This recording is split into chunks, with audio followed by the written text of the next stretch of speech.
ஓம் சாந்தி. தினம் ஒரு கதை பகுதியில் இன்று ஒரு கதை பார்க்கலாம். ஒரு சிறுமி ஒரு பொம்மையோடு விளையாடி கொண்டிருந்தாள். சிறிது நேரத்தில் அந்த பொம்மை உடைந்து விட்டது. அவள் அதை மீண்டும் ஒட்ட வைக்க முயற்சி செய்தாள். ஆனால் அவளால் முடியவில்லை. பிறகு கவனிக்கிறாள், அங்கு கடவுள் அமர்ந்திருக்கிறார்.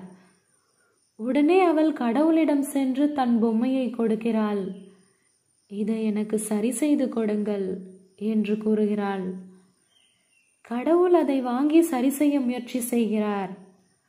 அவர் முயற்சிக்கும் போது, இப்படி செய்யாதீர்கள், அப்படி செய்யுங்கள், அந்த பக்கம் செய்யுங்கள் என்று சொல்கிறாள். கடவுள் மீண்டும் அதை முயற்சிக்கும் போது, ஐயோ, என்ன செய்கிறீர்கள், இப்படியா செய்வார்கள், அப்படி செய்யுங்கள் என்று சொல்கிறாள். இப்படி செய்யுங்கள், அப்படி செய்யுங்கள் என்று சொல்லிக்கொண்டே இருக்கிறாள். கடைசியில் கடவுள் கூறுகிறார், உன் பொம்மையை எடுத்துக்கொள், உனக்கு என்ன செய்ய வேண்டுமோ அதை நீயே செய்து கொள் என்று சொல்லி கொடுத்து விட்டார். இந்த கதையில் வரும் சிறுமி மாதிரி நாம் கடவுளிடம் எதையாவது ஒப்படைக்கிறோம், நீயே பார்த்துக்கொள் என்று. எப்போதெல்லாம் நாம் இரண்டு மனதாக இருக்கிறோமோ அப்போது கடவுளிடம் சென்று அவருக்கு முன்னால் அமர்ந்து அவரிடம் ஒப்படைக்கிறோம்.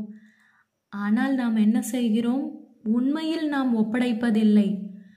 கடவுளிடம் ஒப்படைத்த பிறகு மீண்டும் அதை பற்றி சிந்தனை வருகிறது, கவலை வருகிறது என்றால் அது ஒப்படைத்தல் அல்ல, அது சமர்ப்பணம் அல்ல.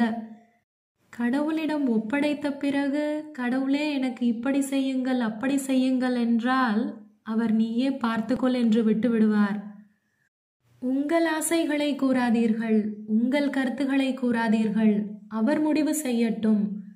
நமக்கு எது சரி என்று உண்மையில் நம்மை விட அவருக்குத்தான் தெரியும். எனவே உங்கள் ஆசைகளை கூறாதீர்கள்.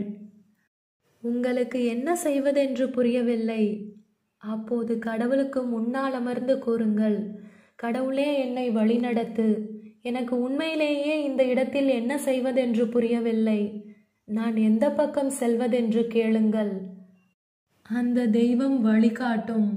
ஆனால் சமர்ப்பணமாக வேண்டும், முற்றிலும் முழுமையாக நிபந்தனையின்றி சமர்ப்பணமாக வேண்டும். அப்போது அந்த தெய்வம் வழிகாட்டும். ஓம் சாந்தி.